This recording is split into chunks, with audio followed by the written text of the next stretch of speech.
সবাই তো ফুল দিয়ে সাজায়, এই প্রথম দেখলাম মানুষ দিয়ে কি সুন্দর সাজানো যায়। এই বিশাল হলটা যে আপনারা বসে আছেন, আপনারা দেখতে পাচ্ছেন না, কিন্তু আমি এখান থেকে দেখতে পাচ্ছি অসাধারণ সুন্দর দেখাচ্ছে। আর শুধু সাধারণ মানুষ তো নয়, এরা সব মায়ের সন্তান, ভক্ত, ঠাকুরের ভক্ত। আপনাদের দেখে খুব ভালো লাগলো, আর মনে হলো কি সুন্দর একটা ভক্তদের বাগান। আপনাদের সকলকে প্রণাম জানাই। আমাদের পরম পূজ্যপাদ স্বামী জ্যোতিরূপানন্দজিকে প্রণাম, আমার বন্ধুপ্রতিম স্বামী বধূসারানন্দজি, অন্যান্য স্বামীজিরা, মাতাজিদের প্রণাম, ভক্তবৃন্দ। আমি স্বামী নির্বাণানন্দ মেমোরিয়াল ট্রাস্টের সকলের কাছে খুব কৃতজ্ঞ, কারণ এই একটা সুযোগ করে দিয়েছেন। আজকে যে ঘটনাটি ঘটছে সেটা আমার জীবনে খুব বিশেষ একটি ঘটনা। কেননা আজকে স্বামী ত্রিগুণাতীতানন্দজির জন্মতিথি, তারপরে সরস্বতী পুজো।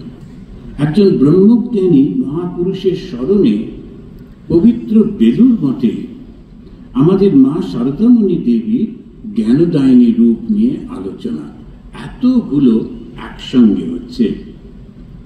আমরা তখন ট্রেনিং সেন্টারে, এর পেছনেই এই ট্রেনিং সেন্টার, ওইটাতে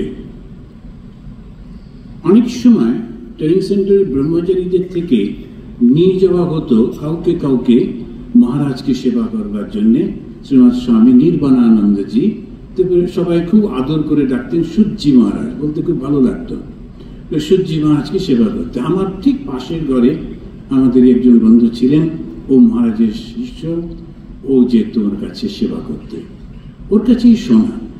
একদিনও দেখছে যে সাধারণত মহারাজ মাঝে মাঝে উঠে পড়তেন, তারপরে তো একটু হয়তো টয়লেট যাবেন, আবার কখনো কখনো উঠে একটা এরকম চেয়ার ছিল, তাতে বসে বসে গুনগুন করে গান করতেন।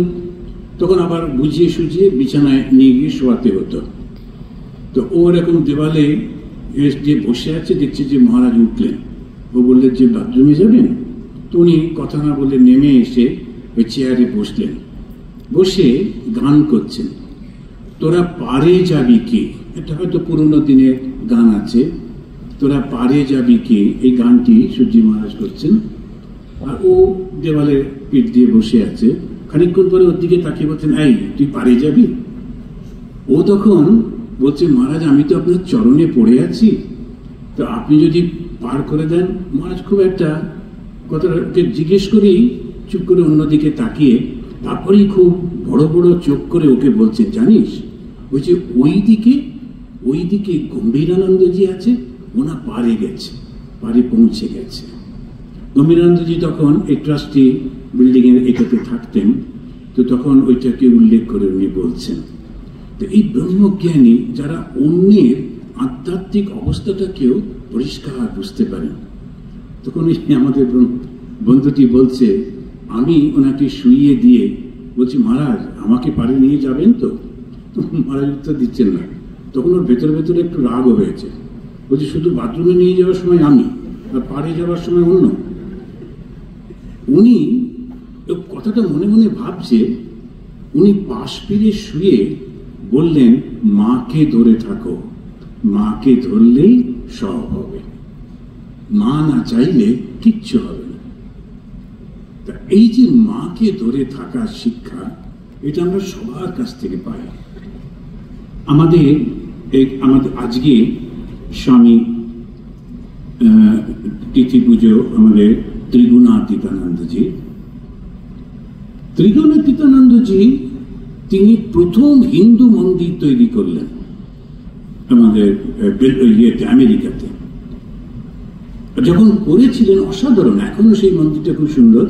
তো ওখানেতে কোনো একটা কারণে একটি লোক, সে মাথাটা খারাপ হয়ে গেছিল, তো তিনি এসে একটা বোম ছুঁড়েছিলেন, তাতে মহারাজ আহত হয়েছিলেন, ওই ছেলেটিও আহত হয়েছিল। মহারাজকে হসপিটালে নিয়ে যাওয়া হয়েছিল। তারপরে ওনার যখন জ্ঞান ফিরল, প্রথম জিজ্ঞেস করলেন যে ওনার উপরে বোমটি ফেলেছিল তার কথা, ও কেমন আছে। নিজের কথা মনেই পড়ছে না, অন্যের জন্য চিন্তা করছেন। ত্রিগুণাতীত পরবর্তীকালে ওই ব্যাপারটার জন্যেই তার শরীর চলে যায়। তাকে আমরা আমাদের মধ্যে করে বলি যে তিনি হচ্ছেন বেদান্তের জন্য প্রথম মার্টার। প্রথম নিজেকে তিনি আহুতি দিয়েছিলেন। আমার জীবনে একটা ঘটনা ঘটলো, তখন অরুণাচলে থাকি, খুব একটু ডিস্টার্ব জায়গা। তো এক ধরনের লোক ছিলেন, তারা এখন হয়তো আছেন, যারা আমাদের গভর্নমেন্ট অফ ইন্ডিয়ার সঙ্গে লড়াই করছেন, এটা ওটা, ওই আন্ডারগ্রাউন্ড টেররিস্ট বলা হতো। হঠাৎ আমরা জানতাম ওদের সম্পর্কে, শুনেছিলাম। হঠাৎ রাত্রের দিকে একটি ফোন এলো, আমি তখনও ওই অফিসেই ছিলাম। তখন ফোনে আমাকে বলছে আমি হচ্ছি ওই গ্রুপের, একটা জাতির নাম বলল। তা আমি তখন বললাম, ও আমি বুঝতে পেরেছি কে ফোন করছে। তবু একটু কথা ঘোরাবার জন্য বললাম যে আমি তো ওদের চিনি, তো ওদের মেজর তো আমাদের কাছে এসেছিলেন, গল্পগুলো। না না না, ওরা হিন্দিতে কথা বলছে, কখনো কখনো ইংলিশে। তো বলছে যে ওরা তো আমাদের শত্রু, আপনি আমাদের নাম শুনেননি, এখন হার্ড বর্ডার্স। তাই বলে হ্যাঁ শুনেছি তো তোরা তো যুদ্ধ করছেন, তো সে তো ঠিক। তা আমি কি করবো? তোমার কাছে অনেক পয়সা আছে শুনেছি, আগামীকাল তোমাদের সমস্ত অ্যাকাউন্টস বই নিয়ে, অ্যাকাউন্টেন্টকে নিয়ে অমুক একটা হোটেলে এসে দেখা করো, আসামের একটা হোটেলে। আমি তখন বললাম যে যেখানে আশ্রম থাকে ওটা তো হোটেলে আমরা যাই না, তা আমি হোটেলে যেতে পারবো না। আর দুই হচ্ছে আমাদের অ্যাকাউন্ট খোলাই থাকে, 3 বার অডিটার, আপনি বরং যে এসে দেখে যান, কোনো অসুবিধে নেই। তখন আমাকে থামতে বলছে, do you know why I am calling? আমি কে ফোন করছি তুমি বুঝতে পারছো? যে কোনো মুহূর্তে গিয়ে তোমাকে আমি মেরে ফেলতে পারি। আমি বললাম যদি সত্যি করেন এত উপকার হবে, আমি ভয়ে ঘেমে যাচ্ছি, তবু কথা বলছি। আমি বললাম যে যদি এসে একটু ওটা করতে পারে না, আমি ডিসগাস্টেড হয়ে গেছি জীবনটা নিয়ে, এ ধমকাচ্ছে, ও এটা বোঝাচ্ছে, পারি না, আপনি এসে আমাকে একটু যদি গুলি করে দেন কি ভালো হয়। ও বলছে are you mad, I am going to kill you. তো আমি বললাম না, ওটা বুঝেছি, শুধু একটা অনুরোধ, যখন আপনি আমাকে মারবেন, আপনারা আমার মধ্যে কথাটা থাকলো, আমি আমার শ্রাইনে গিয়ে বসবো, মন্দিরে গিয়ে বসবো, আপনি শুধু পেছন থেকে গুলি করবেন যাতে আমার মাথাটা আমার ভগবানের পায়ে গিয়ে পড়ে। বললো তুই তো খুব অদ্ভুত মানুষ দেখছি, তুমি মরতে ভয় পাও না? আমি জানি আসলে না, আমরা মরেই আছি, আমরা মারে গেছি, মরে গিয়ে আবার জন্মেছি নতুন বংশ জন্ম নিয়ে। তখন ওরা তো একটু ভূতেরও ভয় পায়। তো হচ্ছে আমি লিভিং পিপুল আর না, ওর ভীষণ কমপ্লিকেটেড ব্যাপার, হিন্দু সন্ন্যাসের ব্যাপার, ও তুমি ওসব নিয়ে মাথা কামিও না, তোমার কথা হচ্ছে আমাকে মারবে, আমার কথা হচ্ছে এইভাবে মরবো, এই তো ব্যাপারটা। তো চলে এসো একদিন মারবে। তখন বলছে I will meet you, I like to meet you, এরকম বললো টললো। তো আমি তো ঘেমে তেমে ভয় পেয়ে, কাউকে যেন না জানিয়ে, আশ্রমে কেউ যেন ভয় না পায়, এসে ফোন করলাম বেলুর মঠে। তো বেলুর মঠে তখন জেনারেল সেক্রেটারি মহারাজ ছিলেন না, বাইরে ছিলেন, আর একজন মহারাজ ফোন ধরলেন, মানে খুব মজার লোক এবং খুব সুন্দর। আমি যখন বললাম মহারাজ ওরা কিন্তু না আমাকে মেরে ফেলতে পারে, উনি খুব উৎসাহিত হয়ে বললেন you will be the second martyr. আমি বললাম কি আশ্চর্য, আমি তো হতে চাইছি না, আপনি আমাকে উৎসাহিত করছেন কেন? কোনো ভয় নেই, এই তো ত্রিগুণাতীতানন্দ জানছে। না না সেসব জানি, কিন্তু কথাটা হচ্ছে কি করা যায়। তো যাই হোক, উনি ভয় দেখালেও ঠিক ঠিক যা যা করবার করেছিলেন, পরের দিনই পুলিশ টুলিশ সব এসে গেছিল, সব হয়েছে। তো এই যে ত্রিগুণাতীতানন্দজির ঘটনাটা সম্পূর্ণ আলাদা, আমার তো একটা অন্য। ত্রিগুণাতীতানন্দজি কত ভালোবেসে যিনি ওকে মারতে চাইছেন তাকেই উনি জিজ্ঞেস করছেন ও কেমন আছে। আসুন আমি আপনাদেরকে বলছি, ভক্তরা, আপনারা যদি আমার সঙ্গে 2টি প্রণাম মন্ত্র উচ্চারণ করেন, একটা হচ্ছে শ্রী শ্রী মা শারদামণি দেবী, আর একটা সরস্বতী। আমি একটু করে বলি, আপনারা আমার সঙ্গে সঙ্গে বলুন। ও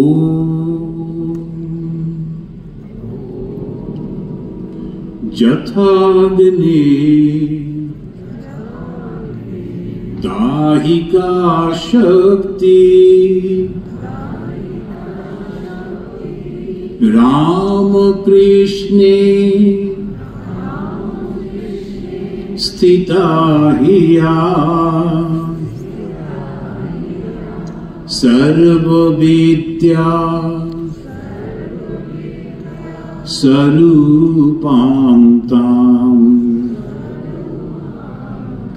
शारदां प्रणमाम्यहम् शारदां प्रणमाम्यहम्। এবারে মা সরস্বতীকে প্রণাম জানাবো। ভদ্রকাল্যৈ নমো নিত্যং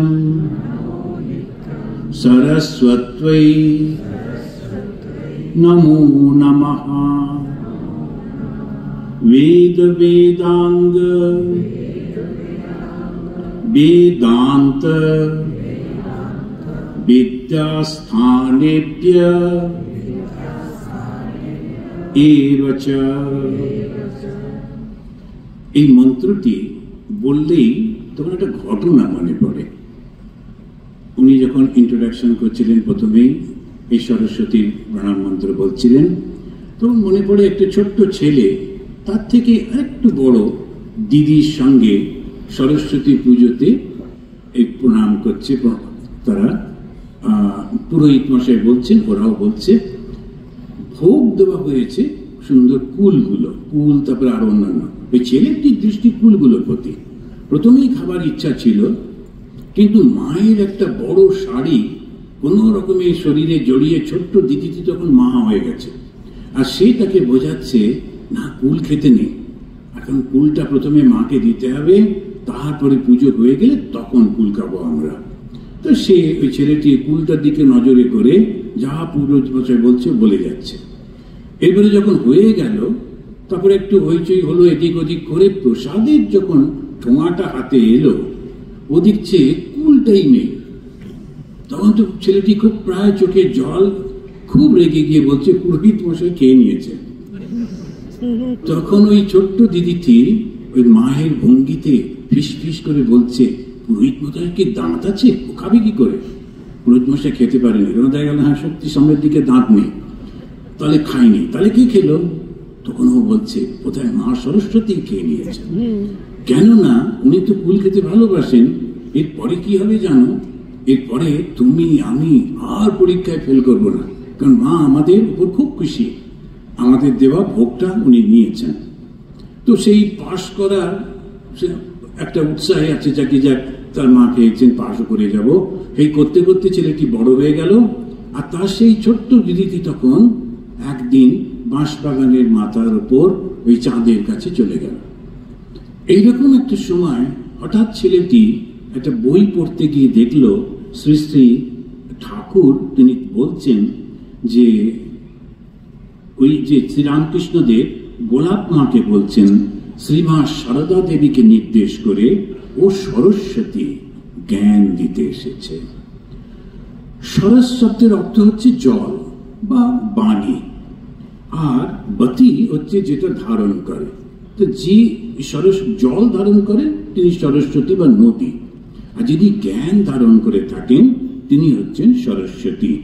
তা এইটা পরেই আমরা দেখি মা সরস্বতী তিনি হচ্ছেন আমাদের সৃষ্টির মা।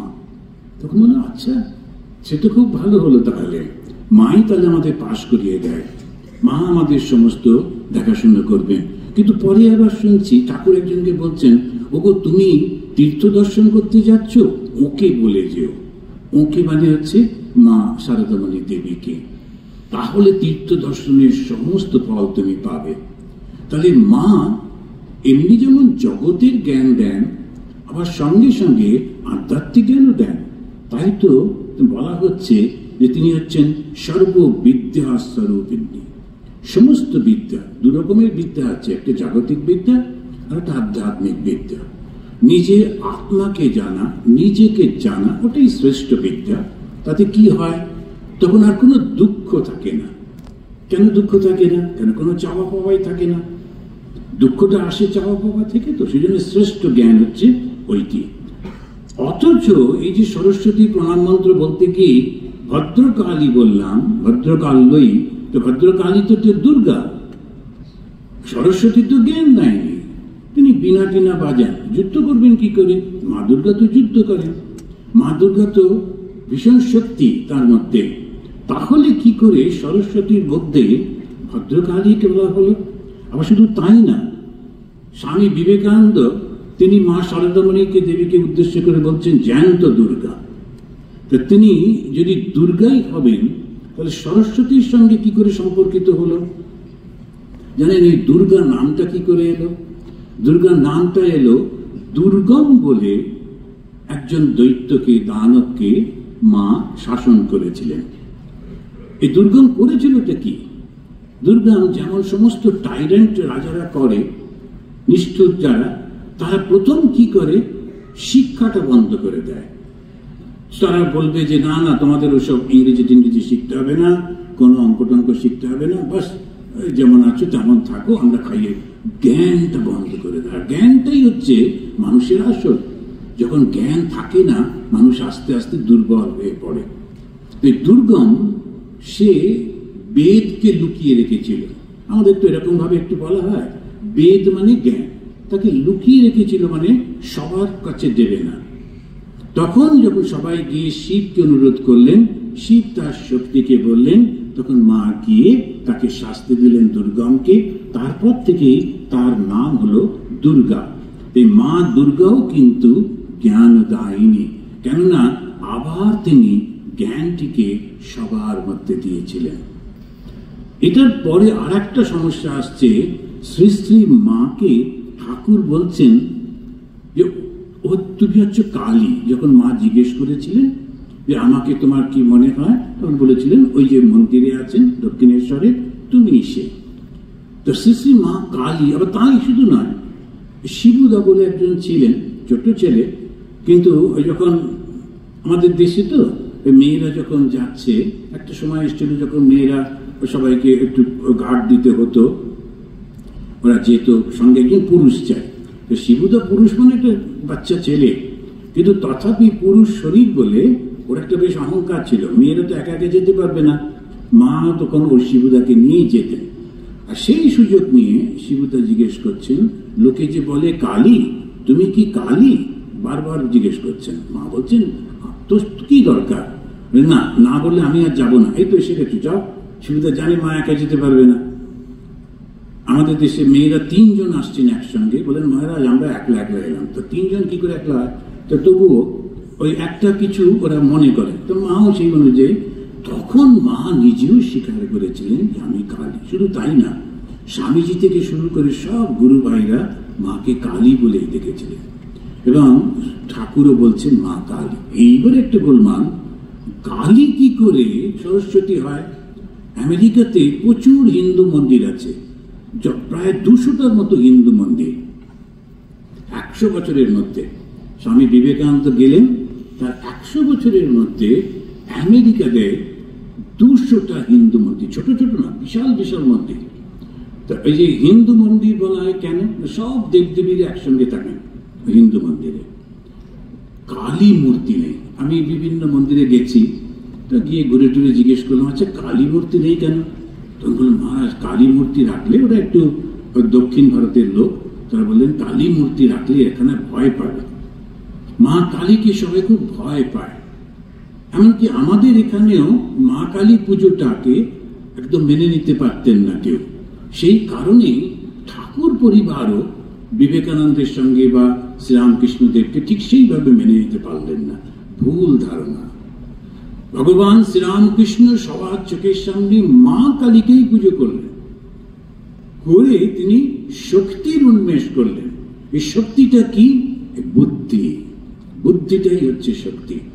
মানুষের শক্তি মানুষের শরীরে নেই, মানুষের শক্তি তার বুদ্ধিতে, জ্ঞানে। সেই জন্যই মা কালী তিনি ওই মানুষের মুন্ডগুলো গলায় মালা করে পরে রেখেছেন। কেন মালা করে পরে রেখেছেন? এত সুন্দর জিনিস, এটি কি অন্য কোথাও রাখা যায়? সব থেকে ভালো জিনিস, দামি জিনিস, ভেরি কস্টলি, তাই তিনি গলায় মালা করে রেখে দিয়েছেন, সেটাই পরে রয়েছেন। তো একজন প্রশ্ন করছেন, একজন সাধক প্রশ্ন করছেন, ব্রহ্মাণ্ড ছিল না যখন, মুন্ডমালা কোথায় পেলি? যখন ব্রহ্মাণ্ডই ছিল না মা, তখন তো তুমি ছিলে, তো তখন মুন্ডমালা কোথায় পেলে? আর তো কেউ ছিলই না। আমরা সবসময় যে হিন্দুরা কি করে, একটা করে গল্প লাগিয়ে দেয়, তো গল্পটাতে মানুষের খুব মনে ধরে, আর মুশকিলটা হয় পরে ওই গল্পটাতেই আটকে থাকি আমরা, তারপরে যে সত্যটাকে বুঝতে পারি না। গল্পটা হচ্ছে ওই দানবদের নিয়ে। এখন শিবের কাছে সবাই গেছে, শিব তার শক্তিকে বললেন, মা তখন নাকি বেরিয়ে সবাইকে কাটছেন, যে কটা দানব ছিল সব কাটা হয়ে গেল, তখনও মা কিছুতেই থামছেন না দেখে অন্য দেবতারা বললে, এই রে এখন কি করা যায়, মুন্ডু নিয়ে গেলে যদি আমারটাই, তো সেই জন্য শিবকে বললো, শিবও চান্স দিলেন না, শুয়ে পড়লেন। শাশুড়ি দাঁড়িয়ে থাকলে আবার মুন্ডুটা, সেই জন্য শুয়ে পড়লেন এবং তার গায়ে পা দিয়ে মা জীব কেটে দাঁড়ালেন। খুব সুন্দর গল্প, কিন্তু আসলে এমন একটা দর্শন, সেইটিকে ওই মূর্তির মধ্যে দিয়ে প্রকাশ করা হচ্ছে। তো শ্রী শ্রী মা কালী, তিনি হচ্ছেন জ্ঞানের দেবী। এই জ্ঞানটা হচ্ছে বুদ্ধিতে। তাই লক্ষ্য করে দেখবেন যে দক্ষিণেশ্বরে যান, শিবের মা কালীর মূর্তি দেখেন, ডান দিকে দুটো হাত বড় সুন্দর, একটা হাতে এরকম করে আর একটা হাতে এমনি করে, বর অভয়, অভয় দিয়ে বলছেন, ভয় কেন, আমি তো মা, তোমাদের কিসের ভয়? আর বর বলছেন, কি চাই বলো, যা চাইবে তাই তোমাকে দেব। কিন্তু ওই মায়েরই বাঁ হাত দুটো অন্যরকম, একটা হাতে খড়গ ধরে আছেন আর একটা হাতে একটা কাটা মুন্ড, একদম অন্যরকম। এই ডান দিকে একরকম, বাঁ দিকে একরকম। যখন জগতের সমস্ত কিছু চাই, মা পরীক্ষায় পাশ করিয়ে দাও, মা চাকরি দাও, মা এটা দাও সেটা দাও, তখন ওই ডান দিকে। কিন্তু যেই বলবে মা আমায় মুক্তি দাও, তখন আসতে হবে বাঁ দিকে। এই বামা কালী, বাঁ দিকে যিনি আছেন, তিনি এই খড়গটা কাউকে কাটার জন্য না, অহংকারটাকে কাটার জন্য।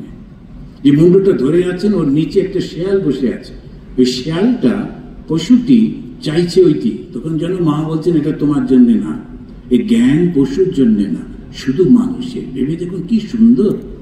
এই হচ্ছেন শ্রী শ্রী মা কালী। আর এই জ্ঞানের সঙ্গে সঙ্গে তার কোমর থেকে ঝুলছে মানুষের হাত, কেননা জ্ঞানের সঙ্গে কর্ম সংযুক্ত হলেই সৃষ্টি। শুধু জ্ঞান সৃষ্টি করতে পারে না, শুধু কর্ম জ্ঞানহীন কোনো কিছু হয় না। সেই জন্যই দুটোর সমন্বয় শ্রী শ্রী মা। আর তিনি হচ্ছেন প্রকৃতি, এত বড়, তাকে ঢাকবো কি করে, তার থেকে বড় তো আর কিছু নেই, ওই জন্য তার বসন নেই।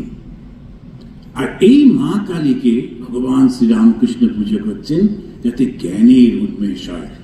শক্তি হচ্ছে সেই জ্ঞান। তো মা কালীকে আমরা যখন এইভাবে দেখি, মা কালী একবার আমাকে একটু বাঁচিয়ে দিয়েছিলেন। তো আমি গেছিলাম বাংলাদেশে, তখন ওখানকার যিনি প্রধানমন্ত্রী, তিনি মহিলা, বেশ কয়েক বছর আগে। আমি তখন আন্দামান ছিলাম, একজন মহারাজ ওখানে ইনভাইট করেছিলেন, ঢাকার মহারাজ। গেলাম, তারপরে একটা আশ্রম থেকে আর একটা আশ্রমে যাব, ওরা আমাকে একটা ট্রেনে তুলে দিল, ফার্স্ট ক্লাসেই তুলে দিল। গিয়ে বসেছি, 4টে সিট। ওই দুজন এসে ও সামনের দিকে বসলো, আমি এপাশে। হঠাৎ করে একজন ওখানকার ধর্মগুরু, তিনি এসে উঠছেন, অনেক পুতলা পুতলি নিয়ে তিনি উঠলেন, উঠে বসলেন। সবাই দেখলাম বেশ মান্যতা দেয় ওনাকে। উনি আমাকে বসে আমার দিকে পাশ পেরে পেরে দেখছেন। আমি দেখলাম এই রে, তখন আবার কিছু জিজ্ঞেস না করে। আর ইউরোপ টিউরোপ বলে একটু কোট প্যান্ট পরে থাকা যায়, চোখে চিনতে পারে না। তো এখন এখানে তো গেরুয়া পরে রয়েছে, তো বুঝতে পারছে। এবারে যখন ট্রেনটা চললো, আমি বাঁ দিকে জানলা দিয়ে যতটা পারা যায় ঘাড় ঘুরিয়ে, যদি কিছু, আর বাইরে অন্ধকার, কিছু দেখতে পাচ্ছি না, ঘাটটাও ব্যথা করছে, ঘাটটা একটু ঘোরাতেই ধরা পড়লাম। তখন ওরা আলোচনা করছে, মেয়েদের পায়ের তলায় পুরুষের থাকাটা একেবারে অন্যায়, ওটা পাপ। আমি ওর মধ্যে ঢুকতেই চাইছি না, কিন্তু সামনের দিকের লোকটি হঠাৎ করে আমার চোখে চোখ পড়তেই বললো, আপনি কি কম? আমি দেখলাম এই সর্বনাশ করেছে, আর কি বলবো। তখন মানে কিছু চিন্তা করছি কি বলা যায়। তখন এই পাশে, আমার পাশে যিনি বসেছিলেন, উনি বললেন, উনি কি কইবেন, স্বামীর বুকের উপর দাঁড়াইয়া থাকা মহিলারাই তো পুজো করেন। আমি বললাম, ঠিক বলেছেন, একদম আমাদের ব্যাপারে কথা বলা একেবারে উচিত না। তার কারণ স্বামীর বুকের উপর দাঁড়িয়ে থাকা মহিলাকেই তো আমরা পুজো করি, মা কালীকে। তো মা কালীর এই মূর্তি আমরা একদম বুঝতে পারি না। সেই জন্যই ঠাকুর মা কালীকেই পুজো করলেন। মাই সেই জ্ঞান, মাই সেই শক্তি। এই ভগবান শ্রীরামকৃষ্ণ তিনি বললেন, ও শারদা সরস্বতী জ্ঞান দিতে এসেছে। এই শক্তিটি এখন মাতৃ রূপ ধারণ করলেন। এখন সেই মায়ের যে রূপটা ভগবানের শক্তি, যখন চণ্ডীতে আমরা দেখি, ত্বম বৈষ্ণবী শক্তিম অনন্ত বীর্যা বিশ্বস্য বীজম পরমাসি মায়া সম্মোহিতম দেবী সমস্তমেতৎ ত্বম বৈ প্রসন্না বিমুক্তি হেতু। তুমি প্রসন্ন না হলে আর মুক্তির উপায় নেই। এবার তিনি প্রসন্ন হয়েই রয়েছেন, কেননা ভগবান তাকে সেইটিই বলেছেন, তাকে মা বানিয়ে দিয়েছেন। যিনি বন্ধন করেন তাকেই বন্ধন মুক্তির জন্য এরকম সৃষ্টি মাকে পাঠিয়েছেন। শুধু একবার মা বলে ডাকতে হবে, ওই শক্তি তখন আমাদের এই বন্ধনটি থেকে মুক্ত করে দেবেন। এখানে আমরা দেখি সত্যযুগের অবসানের সময় ঋষি অত্রির যিনি স্ত্রী ব্রহ্মবাদিনী অনুসুয়া দেবীকে শ্রী রামচন্দ্র যখন ওর ভাই গিয়েছিলেন, গিয়ে অনুরোধ করছিলেন যে তুমি আবার ফিরে এসো, রামচন্দ্র বললেন, না, তা ঠিক হবে না, কেননা লোকেরা বলবে যে মিথ্যে কথা বলল, 14 বছর বনবাসে যাব বলে এই দেখো আবার ফিরে এসছে, আমি বনবাসেই থাকবো, তুমি গিয়ে রাজত্ব করো ইত্যাদি করে। এরপরে যখন গেলেন ওই ঋষি অত্রির আশ্রমে, ওখানে তার স্ত্রী ছিলেন অনুসুয়া, তিনি ব্রহ্মবাদিনী। সত্যযুগের ঠিক পরে পরে ত্রেতা যুগ, রামচন্দ্র ওই যুগে এসেছেন, এবং এই ত্রেতা যুগে বেশিরভাগ লোকই খুব ভালো ছিল। আর সমস্ত পুরুষ নারী যাদের মধ্যে ক্ষমতা ছিল সবাইকেই রিসার্চ করতে বলা হতো। এই ব্রহ্মবাদিনী মানে কি? যারা রিসার্চ করে। কি রিসার্চ করে? যে কিসে আমরা শান্তিটা পাবো। আমরা কি খুঁজি বলুন তো? শান্তিটা খুঁজি। আমরা কি খুঁজি? আনন্দ খুঁজি। সব কিছুর মধ্যে শুধু আনন্দ খুঁজি। যখন হচ্ছে আমরা পড়াশোনা করছি, তখন ওখানে বলতেন যে তোমরা পড়াশোনা করলে ডাক্তার হবে, ইঞ্জিনিয়ার হবে, তো খুব একেবারে তখন সমাজের মাথার উপরে বসবে, আনন্দে থাকবে। কত ডাক্তারকে দেখছি জানেন, এই আমেরিকাতে গেছেন, আমেরিকায় যাওয়া তো চারটিখানি কথা না, পরীক্ষা দিয়ে গেছেন। আমাদের সুবিধা হচ্ছে বেলুর মঠের কর্তারা যদি একবার ভালো করে দেখেন, আচ্ছা দাও ওকে পাঠিয়ে, এখানে কোনো কাজের না, ওখানে তো আমেরিকায় পৌঁছে গেলাম। কিন্তু যারা এমনিতে যান, কত পরীক্ষা টরীক্ষা দিয়ে যান, পরীক্ষা দিয়ে শুধু গেলে হলো না, ওখানে ভীষণ চ্যালেঞ্জিং, সেইগুলো করে সেটেল করেন, তারপরেতে নিজে পয়সা করলেন। কিন্তু পরে না মানুষটাকে দেখেছি কিরকম পাগল পাগল হয়ে যাচ্ছেন, পিল না খেলে ঘুম হয় না। আমাকে ফোন করে বলছেন, একটু রাত্রে কথা বলুন না, আমার একদম ভীষণ কষ্ট হচ্ছে। রাত্রে জেগে জেগে তাকে কথা বলতে হচ্ছে যাতে সে একটু শান্তি পায়। তাহলে ডাক্তার হয়ে কি লাভ হলো? আমাদের এরকম দেখেছি ইঞ্জিনিয়ার, ডাক্তার, প্রতিষ্ঠিত মানুষ, না শান্তিটা কোথাও নেই। যখন আমাদের দেশে এই আমেরিকাতে যখন প্রেসিডেন্ট যারা, তারা তো জগতের সব থেকে পাওয়ারফুল মানুষ, গিয়ে জিজ্ঞেস করুন, স্যার আপনি খুব সুখী আছেন, আনন্দে আছেন? তুমি পাগল, 4 বছর পরে আবার এরকম একটা সমস্যা আসবে। কেউ সুখে থাকে না। তাহলে শান্তিটা কোথায়? ওই জ্ঞানে। জ্ঞানটা কি? আমি অনন্ত। কিভাবে? এই জগতের সঙ্গে আমার কোনো সম্পর্ক নেই, যতদিন আছি ততদিন ঠিকই আছে। তো এই শান্তির খোঁজ করছে। তখন ওরা ওই শান্তির খোঁজ করতে করতে আত্মজ্ঞানের কাছে পৌঁছেছিলেন। সবাই, পুরুষ নারী প্রত্যেকেই চেষ্টা করতেন। তারপরেই এলো ত্রেতা যুগ। ত্রেতা যুগে রামচন্দ্র ধরণী হয়ে মা সীতা, তিনি কিন্তু অন্যরকম ভাবে করছেন। তিনি প্রতিব্রতা আর সহধর্মিনী। যখন মা সীতাকে দেখলেন, তখন ওই অনুসুয়া দেবী মা সীতাকে বললেন, তুমি ঠিক করেছ, সব সময় স্বামীর সঙ্গে থাকতে হবে, আমাদের মতো আর এরকম করতে হবে না। সত্য আবিষ্কার হয়ে গিয়েছে, এখন যেটি দরকার মানুষের সমাজটাকে সুন্দর করে গড়ে তুলতে হবে। আর সে করবে কি? মায়েরা করবেন, স্ত্রী করবে। তো স্ত্রী তিনি এই সংসারটাকে ধরে রাখবেন। তাকে সবসময় যে বাইরে কাজ করতে হবে তা না, স্বামীর সঙ্গে থাকবেন। মনে পড়ছে সেই কথাটা, যখন ঠাকুর মাকে জিজ্ঞেস করছেন যে তুমি কি আমাকে সংসার পথে টেনে নিতে এসেছ, তখন শ্রী শ্রী মা সহধর্মিনী কিন্তু আবার ব্রহ্মবাদিনী, তিনি ঠাকুরকে বলছেন আমি তোমাকে সাহায্য করতে এসেছি। এই সাহায্যটা কি? ভগবান শ্রীরামকৃষ্ণ তিনি প্রত্যেকের মধ্যে সেই দেবত্বের উন্মেষ ঘটাতে চাইছেন, সেই সাহায্য করতে শ্রী শ্রী মা। কিন্তু এই সীতা দেবী যখন গেলেন, এটা খুব সুন্দর রামায়ণে রয়েছে, অনুসূয়া দেবী তাকে কিছু সোনার গয়না টয়না দিচ্ছেন, ভালো ভালো কাপড় দিচ্ছেন, বস্ত্র দিচ্ছেন, বলেন তপস্যা করি তো এগুলোর আমার কাজে লাগে না, তুমি বরং নাও আর স্বামীর সঙ্গে থেকো। স্বামী যেমনটি করছেন তার মতো ওই ছায়ার সঙ্গিনী হয়ে যাচ্ছেন, ওটাই ধর্ম। তো যখন সীতাকে রেখে রাম চলে আসতে চাইছিলেন, সীতার আর্গুমেন্ট ছিল ওইটাই যে না, আমি তোমাকে বিয়ে করেছি, তুমি আমাকে রক্ষা করবে, তুমি আমাকে রেখেছিলে রানী করে ছিলাম, এবার তুমি জঙ্গলে যাচ্ছ, আমিও তোমার সঙ্গে যাব। এই পতির দুঃখের ভাগী হচ্ছেন, তার সঙ্গে সঙ্গে চলে যাচ্ছেন। শ্রী শ্রী ঠাকুরের বাবা মার কথা ভেবে দেখুন, তার বাবার সত্য কথা বলবার জন্য একভাবে বলছেন যে আমার কিচ্ছু দরকার নেই, পুরুষ মানুষ বলতেই পারে, কিন্তু ঠাকুরের মা তো বলতে পারতেন একটা মিথ্যে কথা বললে তোমার কি এমন অসুবিধে, জগতের সব লোক মিথ্যে বলছে, আর এখন আমি এই ঘর সংসার ভরা সঙ্গে এসো। যদি তিনি জোর করতেন তখন কি হতো? আমরা ঠাকুরের বাবাকে খুব বলি সত্যবাদী কিরকম, কিন্তু তার সঙ্গে মায়ের অবদানটা জানি না। মা কিন্তু ওকেই বলছেন সহধর্মিনী, যার কপালে দুঃখ আছে তো আছে, যা হবে হবে, স্বামী যেটা করছেন আমি তার সঙ্গে সঙ্গে যাব। এইটি তখনকার দিনে ছিলেন। এখন এই কলিযুগের অবসান হচ্ছে।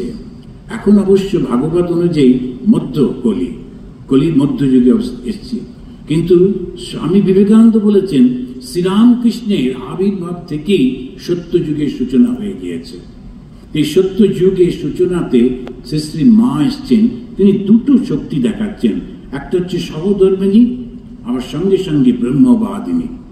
শ্রী শ্রী ঠাকুরের সঙ্গে সঙ্গে রয়েছেন, তার সমস্ত কাজে সাহায্য করছেন, আবার তিনি সেই ব্রহ্মবাদিনী হচ্ছেন। আবার এই ভয়ঙ্কর যে অহংকার আর দেহ সর্বস্ব এই যে ভাব, ওটাই হচ্ছে কলি। আমাদের ভাগবতে কলির বর্ণনা রয়েছে খুব সুন্দর, খুব সুন্দর পোশাক পরা লোক, কিন্তু সে একটা গরুকে খুব করে মারছে। তখনকার যে রাজা, যে ওই আমাদের অর্জুনের নাতি, তো তিনি এসে ওকে বলতে, তুমি একে এরকম করছো কেন, দেখতে তো রাজার মতো, পোশাক টোশাক পরেছো রাজার মতো। অর্থাৎ কলিযুগে মানুষগুলো অ্যাপারেন্টলি খুব অ্যারিস্টোক্রেটিক হবে, কিন্তু ভেতরে ভেতরে তাদের ভাবগুলো শুধু দেহ সর্বস্ব হবে, মিথ্যা হবে, আর ভোগ ছাড়া কিছু জানবে না। অহংকারের চূড়ান্ত ওই হচ্ছে কলির আসল রূপটা, অহংকার আর দেহ সর্বস্ব ভাব। তো এই যে কলি যুগে আস্তে আস্তে ব্রহ্মবাদিনীরা আসছেন, মাকে কেন্দ্র করে হয়েছেন, হচ্ছেন এবং হবেন।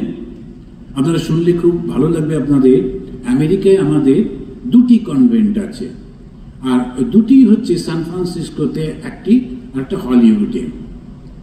স্টেটটা হচ্ছে ক্যালিফোর্নিয়া, যেটা জায়গাটা ক্যালিফোর্নিয়া, তারই একটা দিক হচ্ছে সান ফ্রান্সিসকো, নর্থের দিকে, সাউথে হচ্ছে হলিউড।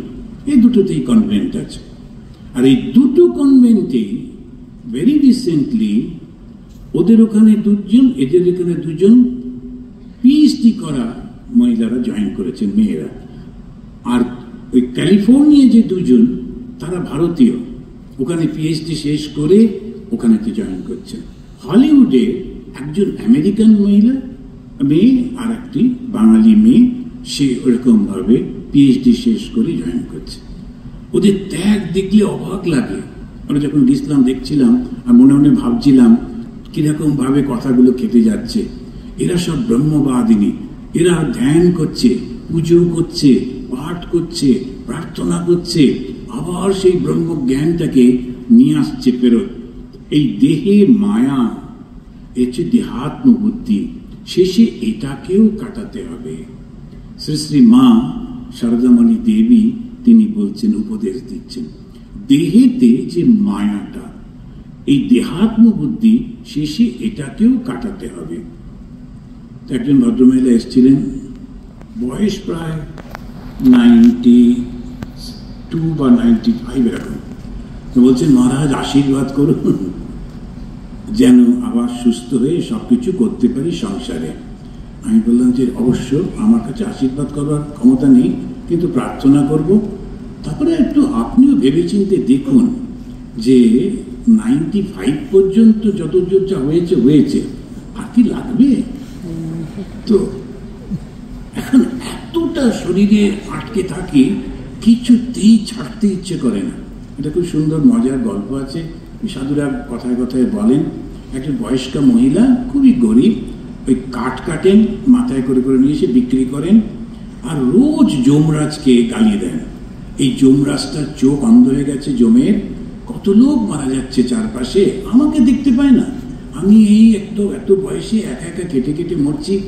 এই শুনে শুনে জমেরও মূল্য আছে, জেগে যা, ওর এখনো টাইম হয়নি, জেগে যা, কষ্ট হচ্ছে, উঠিয়ে নি। একদিন জম এসে হাজির। তখন ওই বুড়িমা ওইটাই বলছিলেন, কি করে কাঠটা তোলা যায় মাথায়, কেউ তো নেই, জমকে গালি দিচ্ছিলেন। জম এসে বললো, চলো। তুমি কে? আমি জম। তুমি তো আমাকে ডাকছিলে, তোমার কষ্ট হচ্ছে, আর দরকার নেই, কিছুদিন আগেই আমার কাছে চলো।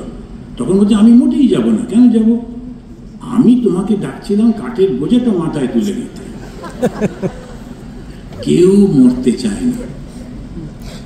আর এইটা কিন্তু খারাপ কিছু না, এটাই সত্য। আপনি জানেন, আমাদের 3টি মাত্র জিনিস আছে যার উপরে বেস করে হিন্দু ধর্মটা। একটা কি, আমরা কেউ মরতে চাই না। পিঁপড়েটাকে মারতে চেষ্টা করুন, এইটা বিচ্ছিরি একটা জীবন, যা একটু বড় হ। পিঁপড়ে থেকে আমি তোকে মেরে দিলাম, গিয়ে এবারে বেড়াল হ, বেড়াল থেকে বাঘ হয়, এসব করে করে চলে একটা মানুষ হবি। কিন্তু পিঁপড়েটা পালাবে না, আমি বেশ আছি। কেউ মরতে চায় না। কেন? আমাদের যিনি স্রষ্টা, তিনি হচ্ছেন চিরন্তন, তাই আমরাও কেউ মরতে চাই না। কিন্তু গোলমালটা হচ্ছে কি, যখন মানুষের জীবন পাবার পর সব থেকে শ্রেষ্ঠ জীবন হচ্ছে মানুষের জীবন। কেন? তখন বিচার বোধটা দিয়েছেন, বিবেক দিয়েছেন, বিচার দিয়েছেন। তাই তো ঠাকুর দাদাও এরকম করলেন, মারা গেলেন, বাবা এরকম করলেন, মারা গেলেন, আমারও তো সেই একই হচ্ছে। তাহলে লাভটা কি? এই শরীরটার জন্য কত কি করছি। আমার মনে পড়ে, তখন বোধশালানন্দজি, আমরা একসঙ্গে অদ্বৈত আশ্রমে ছিলাম, একটা বাড়ি দেখতে গেলাম, একজন বয়স্ক মহিলা দান করবেন, এই গোল পার্কের কাছাকাছি 5 তলা বাড়ি, কিরকম সুন্দর প্ল্যান করেছিলেন। একদম উপরতলাটায় যখন কোনো গেস্ট আসবে থাকবে, তারপরে মেয়ে এসে থাকবে, তারপরে 2 তলা 2 ছেলে, তারপরেতে ওরা থাকবেন, ইত্যাদি করে সব প্ল্যান করা হয়েছিল। হঠাৎ করে স্বামী মারা গেলেন, ছেলে মেয়েরা সব বিদেশে, ভদ্রমহিলা একা, কেউ ওরা আসতে চায় না, বাড়িটা নিতেও চায় না। তখন রামকৃষ্ণ মিশনকে দান করবেন। এইটা এত কষ্ট করে সমস্ত কিছু করবার পর আবার রামকৃষ্ণ মিশন তো এমনি এমনি নেবে না, বলে এখানে কি করব, আচ্ছা বিক্রি করে টাকা দিয়ে দেওয়া, এই সোনার রকম। এখন কি হয় তাহলে? সেই কারণে বিচারটা একটু ঠিক করে করতে হবে। শ্রী শ্রী মা এই ছোট্ট কথাটার মধ্যে দিয়ে বলছেন, দেহে মায়া, সেটাই হচ্ছে দেহাত্ম বুদ্ধি, এটাকে কাটাতে হবে, শেষে এটাকে কাটাতে হবে। হিন্দুদের যদি খেয়াল করে দেখেন, ওরা প্রথমেই বলল ব্রহ্মচর্য, গার্হস্থ, বানপ্রস্থ, সন্ন্যাস, সবার জন্য এই 4টের মধ্যে দিয়ে যেতেই হবে। যখন আমরা পড়াশোনা করছি তখন আর এদিক ওদিক তাকাবো না, সারাক্ষণ রাস্তায় আন্দোলন করব না, আমরা একাগ্রভাবে পড়াশোনা করব। কেন? ওই জ্ঞানটা সমাজের কাজে লাগাবো। তারপর সমাজ থেকে আমরা যে সম্মানটা পাবো, টাকা পাবো, মনের মতো যা যা ইচ্ছা খাবো, ঘুরবো, বেড়াবো। তারপরেতে পরে যখন আমরা রিটায়ারমেন্ট হয়ে গেল, তখন ধীরে ধীরে মনটাকে গোটাবো। ছেলে মেয়েরা বড় হয়ে গেছে, আর আমার এত সাহায্যের দরকার নেই, যেটুকু আমি পারি অন্যদেরকে করব, বানপ্রস্থ। তারপরে সন্ন্যাস আপনাকে দিতেই হবে। সন্ন্যাস মানে কি? সম্যক ন্যাস সন্ন্যাস, তা ন্যাশ, সেটা ত্যাগটা কি করে হয়? কাকে বলে ত্যাগ? ত্যাগ হচ্ছে আমি বোধটা ত্যাগ করা। আমিত্ব থাকছে না, তখন ঠাকুর ঠাকুর সর্বদা। একবার আমি আসানসোল থেকে কলকাতায় ফিরছি, তখন অদ্বৈতাশ্রমে থাকতাম। তো আসানসোল থেকে দুর্গাপুরে আসাতে অনেক ছেলে মেয়েরা উঠলো, ওরা বর্ধমান ইউনিভার্সিটিতে যাবে, সকালের ট্রেন। তো আমি তো জানলার ধারে একটু এরকম করে বসে আছি, জব করছি। প্রচুর ছেলে মেয়েরা উঠেছে, সবাইকে ধাক্কা টাক্কা দিয়ে 4টে সিটে 6 জন করে বসছে, কিন্তু আমাকে ঠিক সাহস করছে না। তারপর একটি ছেলে স্মার্ট, সে এসে হাত জোর করে বলছে, স্বামীজি আপনারা তো জগতের জন্য সব ত্যাগ করেছেন, এই সিটটাও ত্যাগ করুন। আমি বললাম করবো, হাওড়া এসে গেলে করবো, আর কোনো অসুবিধা হবে না। তো এখন ত্যাগ তো করতেই হবে, এটা মজা। কিন্তু ত্যাগটা কি জানেন, যখন আমরা ভেতর থেকে আমরা ধরে নিই যে না, আরে থাকবো কতদিন, শুধুমাত্র সে করে কি লাভ, যেই করবেন একটা অদ্ভুত শান্তি আসে। যখন আমরা বেড়াতে যাই, কোনো হোটেলে উঠি, সেখানে কোনো কিছু খারাপ পাই, তখন আমরা ওদেরকে রিপোর্ট করে দিই, ওই পর্যন্ত হয়ে গেল। কিন্তু যখন আমরা নিজেদের কাছে থাকি, এত জড়িয়ে পড়ি। এই মায়ের কথাটা মনে রাখতে হবে, এই দেহটার ওপর নির্ভর করেই কিন্তু কলিযুগ। কলিযুগে সবকিছু দেহ নির্ভর। কিসের দেহ মা? দেশের ছাই বই তো নয়, আর তার আবার গরব কিসের? দেশের ছাই বলতে নয়, তবে এত গরব কিসের? এই মায়ের শিক্ষা, জ্ঞানদায়িনী, তিনি একদম ঠিক ঠিক ওই জ্ঞানটা আমাদেরকে দিচ্ছেন, বুঝিয়ে দিচ্ছেন। আমরা যখনই অহংকার করি, আমরা এই শরীরটার উপরে হাত রেখে বলি আমি আমি আমি। আমার খুব মনে হয়, আচ্ছা এই যে আমি বলছি, কোন আমিটাকে বলছি? এই দেহটাকে, এতো এইটুকু ছিল মায়ের কোলে, তারপরে একটু বড় হলো বড় হলো বড় হলো, পাল্টেই যাচ্ছে। এইরকম শক্ত সমস্ত ছিল, একদিন এরকম হয়ে গেল। এখন কোন দেহটা আমি? আর মনটা কি বলছি? মনটা ক্রমশ পরিবর্তন হয়। একদিন কুল খাবার জন্য কাঁদি, বাচ্চা হবে, আবার যখন বড় হই অন্যরকম সবকিছু, মনটাও পরিবর্তন হয়ে যাচ্ছে। তাহলে কোনটা আমি? কাকে আমি বলি? কিসের জন্য এত গর্ব করি? কি বোকামি ভেবে দেখুন। অথচ ওইটা নিয়ে যত মারামারি, কাটাকাটি, কান্নাকাটি, সব কিছু ওই আমার থেকে। তাই ভগবান শ্রীরামকৃষ্ণদেব বললেন, আমি মোলে ঘুচিবে জঞ্জাল। আর শ্রী শ্রী মা তিনি আমাদের মনের মধ্যে ঢুকিয়ে দিচ্ছেন, দেশের ছাই বলতে তো নয়। একবার স্বামীজি সুরেন্দ্রনাথ সেনকে তিনি বলেছিলেন, আমি তোমাকে দীক্ষা দেব না, কেননা তোমার যিনি গুরু তিনি আমার থেকে অনেক শক্তিশালী। তো সুরেন্দ্রনাথ একটু দুঃখই পেয়েছিলেন যে স্বামীজি অ্যাভয়েড করছেন। কিন্তু তারপরে তার কপাল এমন, শ্রী শ্রী মায়ের কাছে দীক্ষার তিনি সুযোগ পেলেন। একদিন রাত্রে মা সরস্বতী মূর্তি তিনি স্বপ্ন দেখলেন, ভীষণ উজ্জ্বল এক দেবী তিনি দেখলেন। এবারে যখন মার কাছে দীক্ষা নিলেন, নিয়ে মার দিকে তাকালেন, বলেছেন ওই সরস্বতী মা শারদামণি। এই শারদামণি সেই সরস্বতী। তা এই সৃষ্টি সুখ আর দুঃখময়।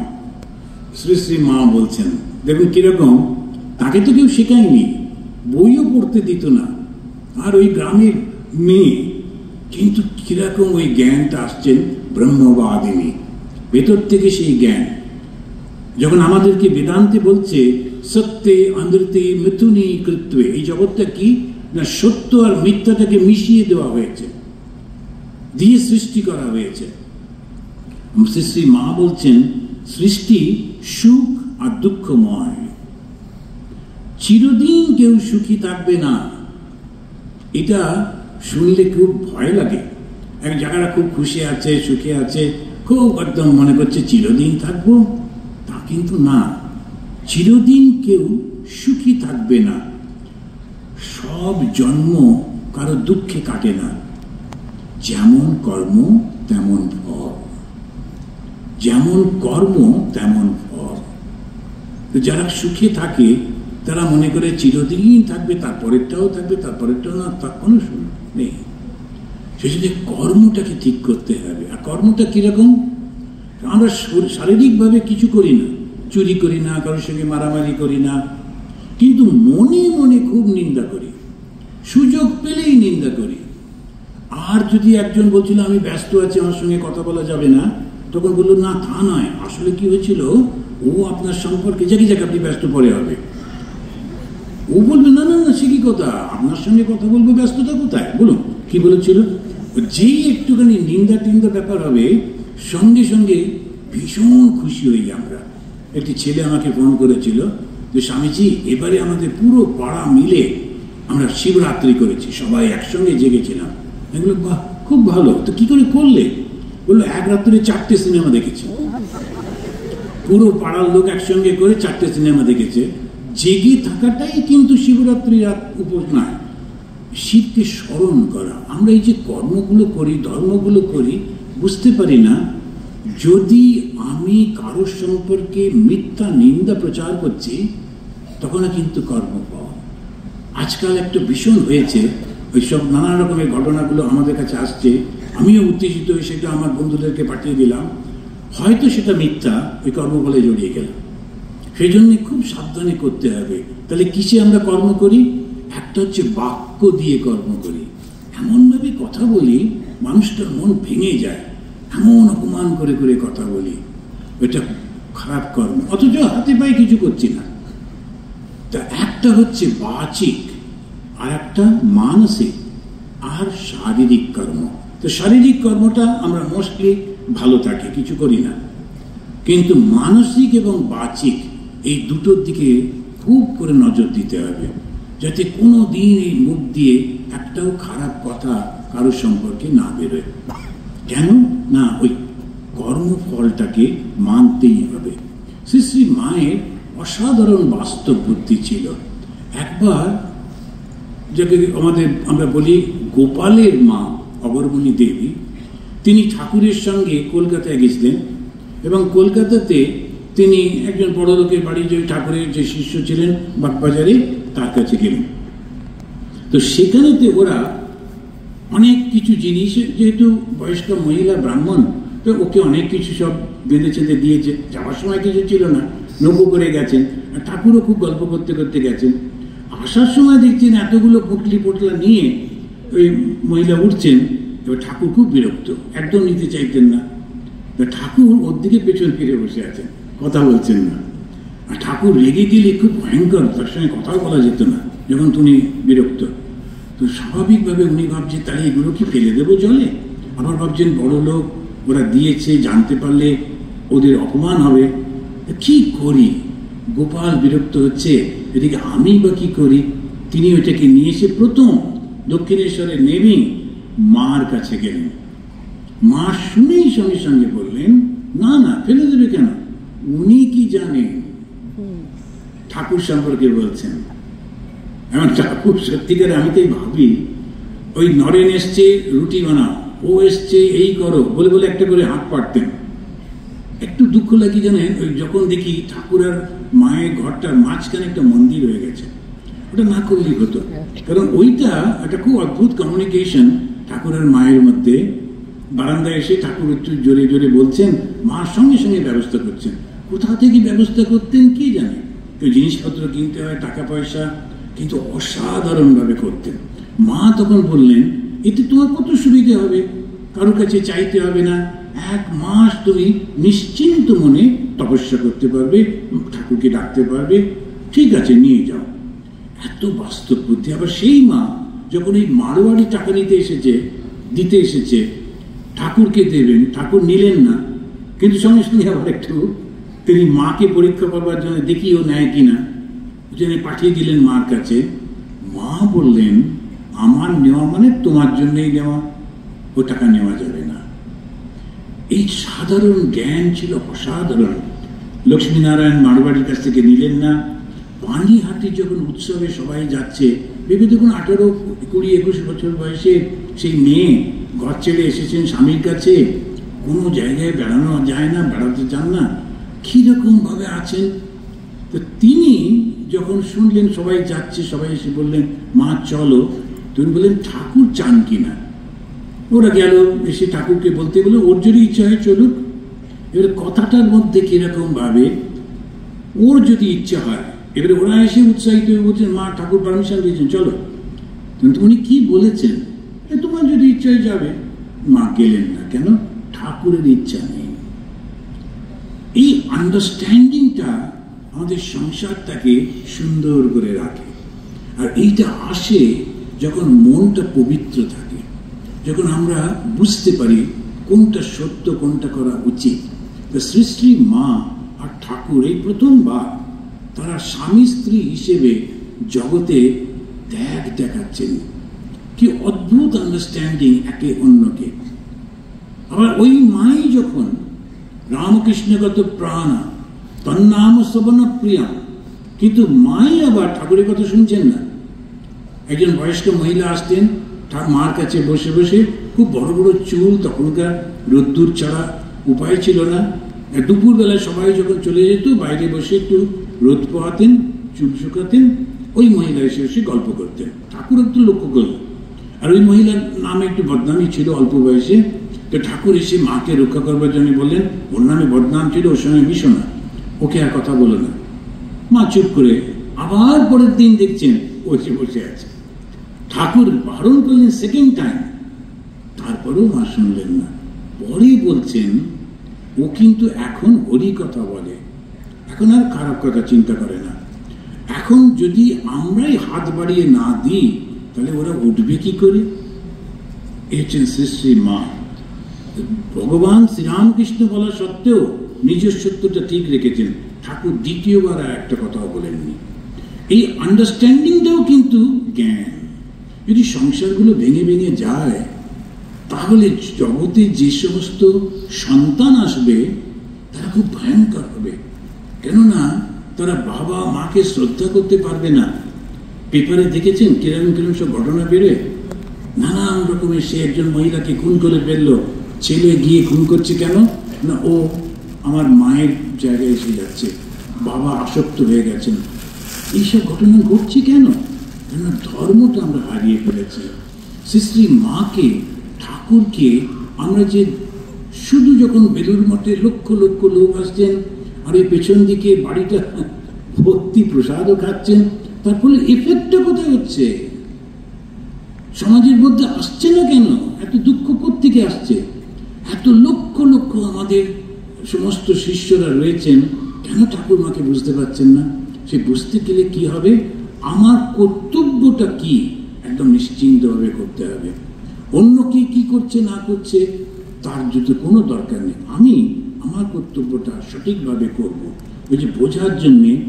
আর আরেকটা লক্ষ্য করে দেখবেন, শ্রী শ্রী মায়ের জীবনের মধ্যে একটা গ্রেসফুলনেস ছিল। যদিও গ্রামের মেয়ে, ওই রকম খালি পায়ে থাকতেন, সাধারণ শাড়ি, কিন্তু তার চলন বলন কথাবার্তার মধ্যে এমন একটা ঐতিহ্য থাকতো, কেউ ওকে মনে করতে পারতো না যে গ্রামের সাধারণ মেয়ে। এটাও কিন্তু খুব দরকার। আমরা যখন কোথাও যাই, আমাদের পোশাক, আমাদের চেহারা, আমাদের কথাবার্তা এমন হতে থাকে, লোকেরা আমাদেরকে হেলাফেলা করে। কিন্তু শ্রী শ্রী মা শেখাচ্ছেন এমন মার্জিত রুচিশীল হতে হবে।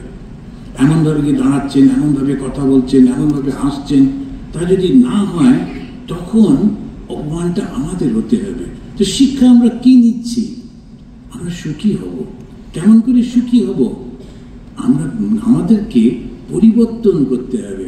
কেমন করে পরিবর্তন করব? এখন আমরা যদি লক্ষ্য করি, তখন আমাদের জীবনের লক্ষ্যটাকে ঠিক করে ফেলতে হবে। সে লক্ষ্যটা ঠিক করব কি করে? ভগবানের নাম করা, তার পদপদ্মে মগ্ন হয়ে থাকা। এবার আসার সময় সিঙ্গাপুরে গেছিলাম, ওরা ওখানেতে ওই চাইনিজ নিউ ইয়ার ডে চলছিল, ওখানকার মহারাজ এবং কয়েকজন ভক্ত নিয়ে গেল সেই ডান্স দেখাতে। ওরা খুব উৎসাহ করে করছে, পরিষ্কার পরিচ্ছন্ন। এখন ওদের একটা লক্ষ্যের উপরে বক্তৃতা হলো ওখানে।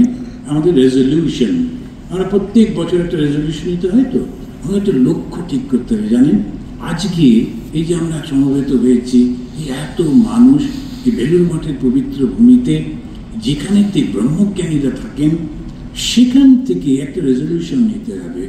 আমি নিজেকে পরিবর্তন করব। কিভাবে? আমার লক্ষ্যটা হচ্ছে ঈশ্বর লাভ, ভগবান লাভ করা, আর তার পাদপদ্মে সর্বদা মগ্ন হয়ে থাকা, এইটা না, সর্বদা মগ্ন হয়ে থাকতে হবে। তো সর্বদা মগ্ন হয়ে থাকবো কি করে? মগ্ন হয়ে থাকতে হবে তার নামটা নিয়ে, সারাক্ষণ তার নাম করা। যখন আমরা তার নাম করতে থাকি তখন আমাদের মনটা একটু এদিক ওদিক হয় হোক, কিন্তু সারাক্ষণ নাম করতে হবে। শ্রী শ্রী মা বলছেন এই যে কর দিয়েছেন ভগবান, ওটা জপ করার জন্যে সারাক্ষণ জপ করতে হবে। আর একটা খুব সুন্দর উদাহরণ দিচ্ছেন, একজন একটা বটের বীজ নিয়ে এসছেন, বিশাল বট গাছ, বীজটা এইটুকু ছোট্ট, তার মধ্যে অত বড় বট গাছটা লুকিয়ে রয়েছে। অবাক হয়ে মাকে দেখাচ্ছে, মা দেখো এইটুকু বীজের মধ্যে এত বড় বট গাছ থাকে।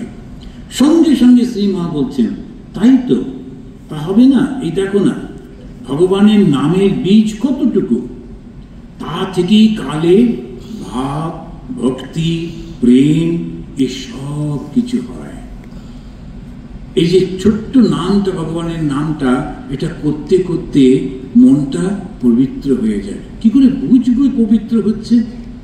আমরা ভগবানের দিকে যাচ্ছি, সারা জীবন ভগবানের দিকে চললাম, কিন্তু বুঝতে পারলাম না আসলে কি হলো, কি ভগবান। আমি এত জপ করি, আমি এত এই করি, আমি অমুক সালে দীক্ষা নিয়েছি, সব তো ঠিক আছে, কিন্তু আসলে আমরা লক্ষ্যটা বুঝতে পারি না। সেটা কি জানেন? স্বামী বিবেকানন্দ তিনি একটা ডেফিনেশন দিচ্ছেন। উনি বলছেন আনসেলফিশনেস ইজ গড। আনসেলফিশ হতে হবে। যে মুহূর্তে আমরা আনসেলফিশ হতে পারবো, নিঃস্বার্থপর হতে পারবো, আমি হয়ে যাব সেই ঈশ্বর। প্রত্যেকের মধ্যে আমাদের নিঃস্বার্থপরতা রয়েছে। আমি দেখেছি বাবারা সারা বছরের পরিশ্রমের টাকাটা সেই দিয়ে দুর্গাপুজোর সময় নতুন কাপড় কিনে সবাইকে দিচ্ছেন, বাড়িতে যে মহিলা কাজ করেন তার জন্যেও, কিন্তু নিজের জন্য কিছু হলো না। উনি কাজ করেছেন ওনার টাকা, কিন্তু সবার মধ্যে দিয়ে উনি খুব খুশি থাকতেন। নিঃস্বার্থপরতা। ও সেইটাই যখন পৃথিবীর জন্য হবে তখন জানবেন আমি ঈশ্বরকে লাভ করছি। না হলে বুঝতে পারবো না কোনো পরিবর্তন আসছে কিনা। ভগবান শ্রীরামকৃষ্ণকে উল্লেখ করে স্বামীজি বলছেন LOVE পার্সনিফাইড। ভগবান শ্রীরামকৃষ্ণকে স্বামীজির ভাষায় ভগবানের বাবা, যার থেকে ঈশ্বর সৃষ্টি হন, যার থেকে ভগবান সৃষ্টি হন, যিনি এই সমস্ত সৃষ্টি করেন, তার উপরে পরব্রহ্ম, তিনি হচ্ছেন ভগবান শ্রীরামকৃষ্ণ রূপ ধারণ করে। আর তিনি কে? LOVE। যত ভগবানকে ডাকবো, যত পুরনো ভক্ত হব, যত পুরনো সাধু হব, কি প্রকাশ পাবে আমার মধ্যে? ভালোবাসাটা। শোনো বলি মরমের কথা, জিনেছে জীবনের সত্য সার, তরঙ্গ আকুল ভবঘোর, এক তরি করে পারাপার। সেটি হচ্ছে প্রেম। প্রেম একমাত্র ধন। ভালোবাসতে হবে। শ্রী শ্রী মায়ের ওই কথাটা কোথাও পড়েছিলাম বা শুনেছিলাম, শ্রী শ্রী মা একটি ছোট্ট মেয়েকে বোঝাচ্ছেন, বলছেন ওটা দিয়ে শেষ করি। শ্রী শ্রী মা কে আছে, ওই মেয়েটি আসতোই বাগবাজারে, এসে সেই মাকে কিছুতেই ছাড়বে না, খুব ভালোবাসে। মাকে যেতে হবে জয়রামবাটি, ও কান্নাকাটি করছে। তখন মা ওকে জিজ্ঞেস করছেন, তুমি আমাকে খুব ভালোবাসো? বলে হ্যাঁ। কতটা ভালোবাসো? বাচ্চারা যেমন দেখায়, দুপাশে হাতটা ছড়িয়ে দিয়ে বললো এতটা ভালোবাসি। তখন বললো আচ্ছা, তো আমি কি করে বুঝবো তুমি আমাকে এতটা ভালোবাসো? ওই বাচ্চাটির মধ্যে দিয়ে আমাদেরকে শিক্ষা দিচ্ছেন। তখন ওই বাচ্চাটি বলছে আমি কেমন করে বোঝাবো? তখন বলবেন যখন আমি দেখব তুমি সবাইকেই আমার মতো করে ভালোবাসো। বাচ্চাটা বললো আচ্ছা বেশ তাই হবে। তখন বললো আজ কি করে বুঝবো তুমি সবাইকেই আমার মতো করে ভালোবাসো? তখন ও আবার কনফিউজ, কেমন করে বোঝাবো? তখন শ্রী শ্রী মা বলছেন যখন সবারকেই ভালোবাসবে, কারোর থেকে কোনো কিছু নেবে না, আশাও করবে না, তখন ঠিক ঠিক হচ্ছে। এই হচ্ছে শ্রী শ্রী মায়ের শিক্ষা। জ্ঞানদায়িনী মা। কর্ম তো আমাদের করতে হবে। তারপরে একটা অসাধারণ কথা বলছেন মা, এখানে তিনি গুরু রূপে বলছেন, এখানে যে এসেছে যারা আমার ছেলে, তাদের মুক্তি হয়েই আছে। বিধির সাধ্য নেই আমার ছেলেদের রসাতলে ফেলে। আমার উপর ভার দিয়ে নিশ্চিন্ত হয়ে থাকো। সর্বদা স্মরণ রেখো যে তোমাদের পেছনে এমন একজন রয়েছেন যিনি সময় আসলে তোমাদের সেই নিত্য ধামে নিয়ে যাবেন। গম্ভীরানন্দজির বইতে রয়েছে শ্রী মায়ের প্রতিজ্ঞা। এটি কোনো চিন্তা নেই, মনে মনে কল্পনা করতে হবে। আমিও খুব ভালোবাসি এই কল্পনাটা করতে। ছোট ছোট বাচ্চাগুলোকে দেখি মায়ের কোলে বসে বসে জিভ ভ্যাংচাচ্ছে, অন্যের সঙ্গে ঝগড়া করছে, আর পাটা দুলিয়ে দুলিয়ে খুব খুশি, কারণ জানে কেউ কিছু করতে পারবে না, মায়ের কোলে বসে আছে। আমরাও তেমনি ওই শ্রী শ্রী মায়ের কোলে বসে বলবো, আমি হব মা তোর কোলের ছেলে, আমি হব মা তোর কোলের মেয়ে। জয় মা, জয় মা, জয় মা।